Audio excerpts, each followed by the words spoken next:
Alright, vlog 23, politics, and more specifically the election of Barack Obama and my own personal kind of ambivalence, I guess, toward his administration. And when I say that, I mean, obviously or not obviously, but I was a very much a opponent of George Bush, recent president, for obvious reasons. For many people on the left, he was kind of the antithesis in many ways of where I wanted the country to be going, the rhetoric to be going, the conversation. It would seem like a huge step backwards, and I still believe that, even with hindsight now that he's gone. And I'm very relieved that a Democrat, to a certain degree, is in the White House. I mean, not in all ways, of course, and that kind of leads me to what I wanted to talk about, and that is again, kind of the ambivalence that I have toward the inevitable disappointments of anyone that you vote for. In fact, I can name a few things off the top of my head that I'm very much skeptical, and also continually am asking this question of myself of what if George Bush did this policy? What if he said these things?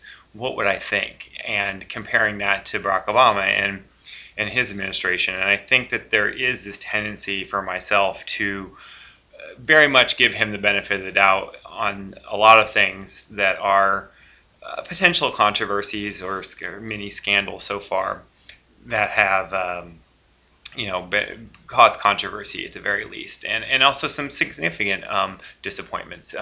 Obviously, he's going to be escalating the Afghanistan war, primarily probably because of Pakistan and the risk of Pakistan becoming a failed state, or a theocracy, more so than it is now. And of course, they have nuclear weapons, and I think that's the number one concern. But Afghanistan is an extremely poor country.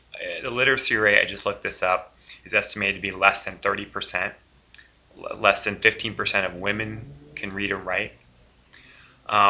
This is going to be a massive undertaking to make Afghanistan and Pakistan viable countries, sustainable countries, and them not turning into failed states. I think that we don't have the political will to do that. We don't have the money to do that.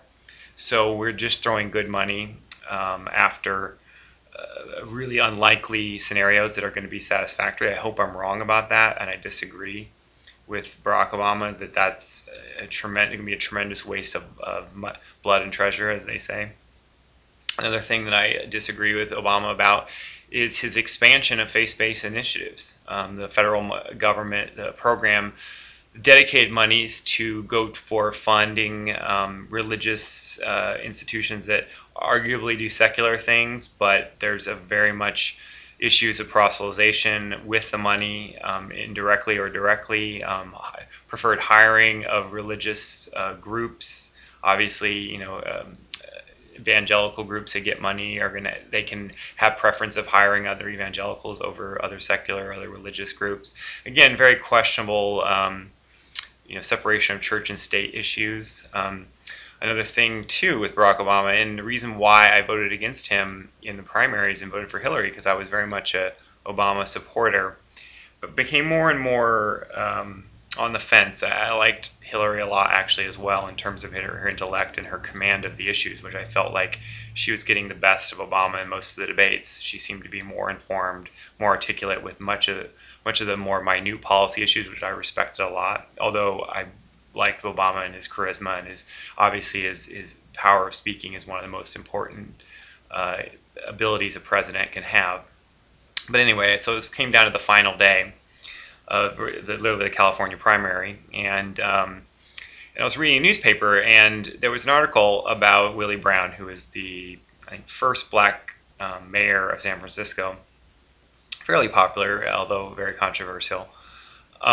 He was writing a book, and he was talking about how he had hosted a fundraiser for Obama back in 2004 when he was running for Senate in San Francisco, surprisingly. And Barack Obama was here, and there was, fundraising, and at that point, Gavin Newsom, the current mayor of San Francisco, had just started issuing marriage licenses to same-sex couples, and causing a tremendous firestorm of controversy, of course. And Obama agreed to the fundraiser, but one of the stipulations is that he would not be photographed with Gavin Newsom. And obviously Obama was not for same-sex marriage. If you remember in the thing that McCain and Obama basically had the exact same policy.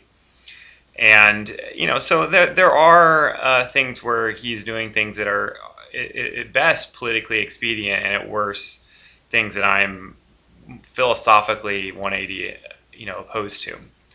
And I don't want to bag on him too much. I mean, no candidate is going to be in line with every person that votes for them, and it's an impossible standard. But I guess where I'm going with this is that it's very difficult to be skeptical of someone that you're so for or want to be successful. And you see this even with The Daily Show, if you watch it now, that they still go after the right, and they mock people trying to be, that are arguably being unfair, or sometimes not being unfair to Obama. And not because maybe they really want to do this, but because they're ultimately paid to make people laugh. And if they're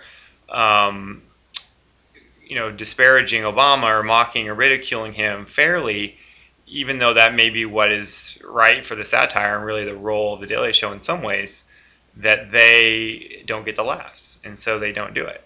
And I think that the Daily Show is falling victim to that when I watch that, and trying to be skeptical minded about the fairness of it, and taking a step above, or pulling back a little bit and looking at the situation, trying to be objective, which is very difficult.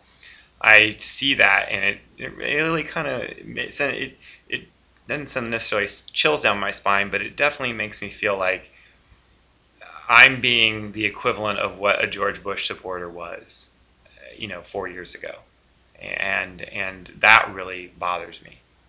That's what I don't want to become, and that's hard. It's hard to be a skeptic.